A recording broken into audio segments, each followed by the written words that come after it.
Welcome to my YouTube channel Radheshyam online classes. आज हम लोग डिस्कस करेंगे सेट थ्योरी के विषय में। ठीक है, तो सबसे पहला क्वेश्चन उठता है what is the meaning of set. तो डेफिनेशन ऑफ सेट है well defined collection of object or things is called set। अब शब्द यहां पर उठता है क्या, दो शब्द कीमत यहां पर रखता है। व्हाट इज पहला, what is the meaning of well defined. इस शब्द को क्लियर करने के लिए हम आपको एक एग्जांपल देते हैं। जैसे कहता है collection of all fat boys in your class. दूसरा कहता है collection of all boys of your class. अब दोनों का मतलब समझिए और बढ़िया से इसका मतलब जानने का प्रयास कीजिए। सबसे पहले ये समझिए your class means a class in which you are studying. That's why when you are fixed, then your class is fixed, and when your class is fixed, then your colleagues are fixed. Colleagues means वो बच्चे जो आपके साथ classroom में पढ़ रहे हैं। तो जब आप फिक्स हो, आपका क्लास फिक्स है, आपके कलीग्स फिक्स हैं, तो कहने का ये अर्थ हुआ कि वो सारे बच्चे मेरे लिए भी वही होंगे, किसी और के लिए भी वही होंगे और आपके लिए भी वही होंगे। कहने का मतलब these students are fixed for everybody, ये नहीं बदल सकते हैं। ठीक है, that's why this is a set. This is a set, पक्का। लेकिन अगर कहता है the collection of all fat boys in your class, तो मेरा बोलने का मतलब समझिए, फैट का मतलब क्या होता है, मोटा। तो मेरे लिए जो बच्चा मोटा है, हो सकता है वो बच्चा आपके लिए मोटा नहीं हो, पक्का। या किसी दूसरे तीसरे पर्सन के लिए तो वो एकदम ही मोटा नहीं है। ठीक है, तो कहने का मतलब ये हुआ कि जो मोटा शब्द है वो मैन टू मैन क्या करेगा, वैल्यू करेगा। क्यों? क्योंकि मोटा का ये मतलब नहीं होता है कि जिसका कमर का चौड़ाई 55 सेंटीमीटर से ज्यादा है कि नहीं है, या 20 सेंटीमीटर से ज्यादा है कि नहीं, इसका कोई मेजरमेंट नहीं है। ठीक है, तो कहने का मतलब ये हुआ कि the collection of all fat boys in your class is not fixed. In spite आपका क्लास फिक्स है, क्लास के बच्चे फिक्स है, लेकिन मोटा का कोई डेफिनेशन नहीं होने की वजह से उन सारे स्टूडेंट्स को हम नहीं पता कर सकते हैं जो बच्चे क्या हैं, मोटे हैं। समझ गए? इसका मतलब this is not a set, this is not a set. अब मेरे बच्चे याद कीजिए सर का बात, जिस भी स्टेटमेंट के अंदर, ये स्टेटमेंट है, जिस भी स्टेटमेंट के अंदर एडजेक्टिव का इस्तेमाल हो, what is the meaning of adjective, fact. ठीक है, जिस भी लैंग्वेज, जिस भी स्टेटमेंट में एडजेक्टिव का इस्तेमाल हो, adjective in the sense fact, thin, short, long, beautiful, elegant, top, dangerous, etc. ठीक है, ये सब का सब क्या है, आपका एडजेक्टिव है। और जिस भी स्टेटमेंट में एडजेक्टिव का इस्तेमाल करेंगे, एडजेक्टिव का कभी कोई डेफिनेशन नहीं होता, that's why this is not a set. समझ गए? लेकिन इसी जगह पर कोई लड़का कहता है कि sir collection of all fattest boy, sorry collection of fattest boy in your class. तो फैटेस्ट कैसा है, सुपरलेटिव डिग्री है, और सुपरलेटिव डिग्री का मतलब हो गया जो सबसे ज्यादा मतलब क्या, फिक्स्ड। ठीक है, मोटा अलग चीज है और सबसे ज्यादा मोटा अलग चीज है, क्योंकि सबसे ज्यादा मोटा को काउंट कर सकते हैं, सबका मेजरमेंट लेकर के जो सबसे ज्यादा मेजरमेंट वाला होगा उसको क्या कहेंगे, सबसे ज्यादा मोटा है, पक्का। तो जब भी सुपरलेटिव डिग्री आएगा तो फिर याद रखिएगा बात, वो सेट को रिप्रेजेंट करेगा जी। ठीक है, लेकिन जिसमें सिंपल एडजेक्टिव का इस्तेमाल होगा वो कभी भी सेट फॉर्म नहीं करता है। याद रहेगा बात? ठीक, तो हम लोग जाने क्या, what is the meaning of क्या, वेल डिफाइंड। ठीक, अब मान लीजिए हम एक एग्जांपल दे रहे हैं आपको, समझिएगा। अब मान लीजिए कोई हमसे कहता है व्हाट इज वॉवेल, तो हम क्या जवाब देंगे? ए ई आई ओ यू और क्या चीज? वॉवेल्स। तो आइए, ए ई आई ओ यू ये क्या है? मेरा वॉवेल है, और वॉवेल क्या है? वेल डिफाइंड है, ठीक है। तो कोई अगर हमसे पूछता है क्या दिस इज अ सेट, तो मेरा स्ट्रेट फॉरवर्ड जवाब होगा this is not a set. Why? Because set होने के लिए सबसे पहला क्या जरूरी है? कलेक्शन, और दूसरा क्या जरूरी है? वेल डिफाइंड, ठीक है। तो ये वेल डिफाइंड तो है, लेकिन ये कलेक्शन को रिप्रेजेंट नहीं कर रहा है, ठीक है। इसे सेट बनाने के लिए, मेरा बात को काफी गौर से सुनिएगा, ये आगे आपको हाउ टू फॉर्म सबसेट में काम आएगा, ठीक है। याद रखिए सर का बात, जब भी इसे सेट बनाना होगा तो सेट बनाने के लिए हमें क्या दिखाना होगा? कलेक्शन, और कलेक्शन दिखाने के लिए हम लोग एक क्या लगाते हैं? कर्ली ब्रैकेट लगाते हैं, ठीक है।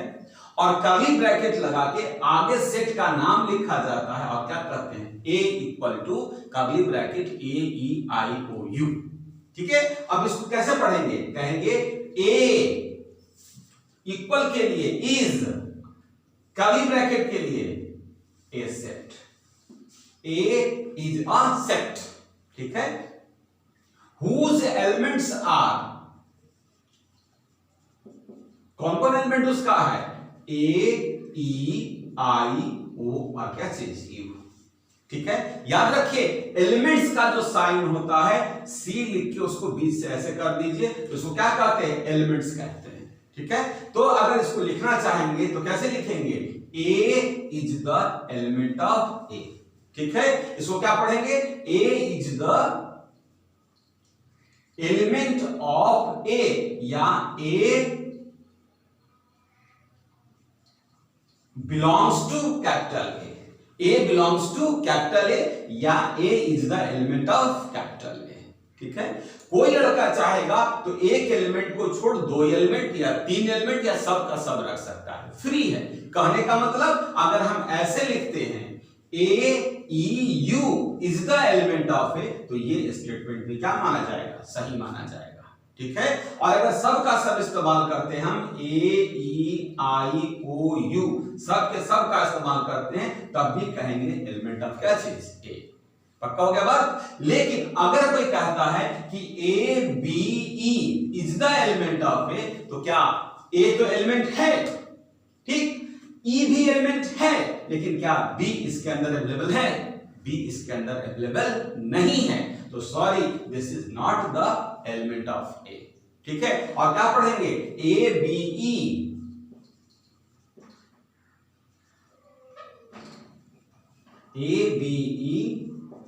Does not belongs to A, या A B E is not the element of A. पक्का हो गया सबको?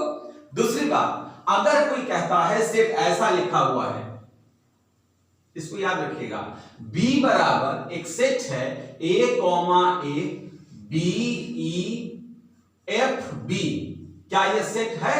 तो जवाब दीजिएगा sorry sir this is not a set. What is the problem? भाई कलेक्शन भी अवेलेबल है, एलिमेंट्स भी अवेलेबल है, फिर भी सेट क्यों नहीं है? तो जवाब इसका ये है कि किसी भी सेट के अंदर एक एलिमेंट को अधिक से अधिक एक बार लिखा जाता है, ठीक है। लेकिन अनजाने में यहां देखिए ए को कितनी बार लिखा गया है? 2 बार लिखा गया है। बी को भी कितनी बार लिखा गया है? 2 बार लिखा गया है। So this is not a set, ठीक है। इसका सही जवाब क्या होगा? बी बराबर क्या होगा? A B E R F, then this is a set. Confirm? तो सेट में 2 चीज का ध्यान रखना। अब हम लोग पढ़ेंगे representation of set. Representation of set क्या है? सेट को हम लोग 2 तरह से रिप्रेजेंट करते हैं। 2 तरह से इन द सेंस क्या? पहला तरीका होता है सेट बिल्डर फॉर्म, और दूसरा होता है roster form. Set builder form का मतलब कि a set is represented by its nature, मतलब हम उसके गुण के आधार पर सेट को लिखते हैं, ठीक है। तब क्या कहलाता है वो? Set builder form.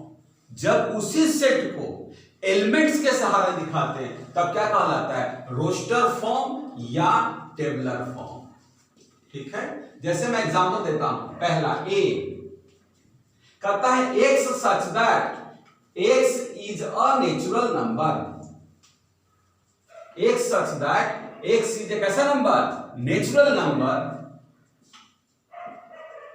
Less than 5, less than क्या चीज 5, ठीक है।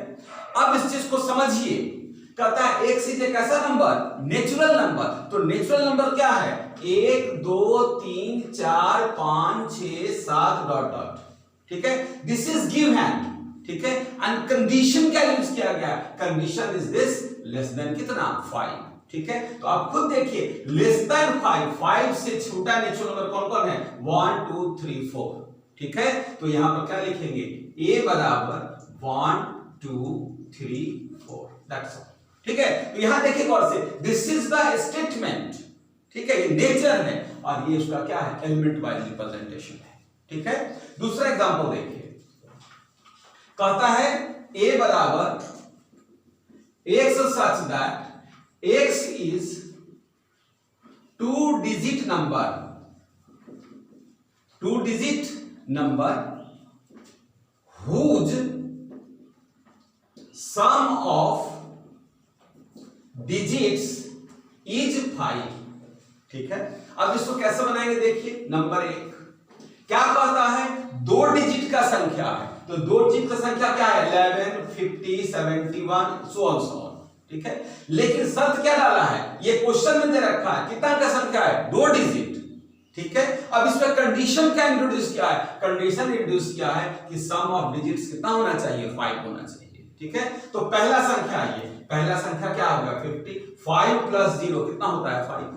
अब क्या करिए, 5 में 1 माइनस कीजिए 4 और 0 में 1 प्लस कीजिए 41, जोड़िए 4 1 कितना होता है 5, फिर 4 में 1 माइनस कीजिए 3 और 1 में 2 1 जोड़ दीजिए, क्या हो गया 2, फिर 2 3 फिर 4 1, लास्ट में क्या होगा 0 5, क्या 0 5 2 अंक का डिजिट है, नहीं है, तो फिर क्या जवाब होगा, यही संख्या होगा ना। तो आंसर लिखेंगे 50 41 32 23 41, ठीक है। आइए बी कहता है x such that x belongs to natural number and modulus of 2x minus 1 is less than equal to 2, less than equal to 7, ठीक है। अब आइए क्वेश्चन में क्या दे रखा है, x बिलोंग्स टू कैसा नंबर, नेचुरल नंबर, तो नेचुरल नंबर क्या है 1 2 3 4 सो ऑन, ठीक है। और गिवन कंडीशन क्या है, modulus 2x minus 1 less than equal to क्या चीज 7, ठीक है। Then first of all put the value of 1, you get 2 into 1 2, 2 minus 1 1, 1 less than equal to 7, this is a right statement, ठीक है। इसलिए x बराबर 1 इज परमिसिबल, ठीक है। फिर x का वैल्यू क्या देंगे 2, तो रखिए 2 यहां पर, 2 गुना 4, 4 में से 1 गया 3 और 3 is less than equal to 7, this is true, इसका मतलब 2 इज परमिसिबल। सिमिलरली 3 2 जा 6, 6 माइनस 1 क्या मिलेगा 5, 5 is less than equal to 7, which is true, this is also permissible. फिर आइए 4 2 जा 8, 8 में से 1 क्या बचेगा 7, ये भी सही है। लेकिन जैसे ही हम नेचुरल नंबर में 5 रखेंगे तो क्या देख रहे हैं, 5 गुना 10, 10 में से 1 क्या मिल रहा है 9, क्या 9 छोटा होता है 7 से, या 9 बराबर है 7 का, नहीं है। इसका मतलब 5 से ऑनवर्ड्स कोई वैल्यू परमिसिबल नहीं होगा, ठीक है। इसका मतलब set B is equal to 1 2 3 4, ठीक है। अब आइए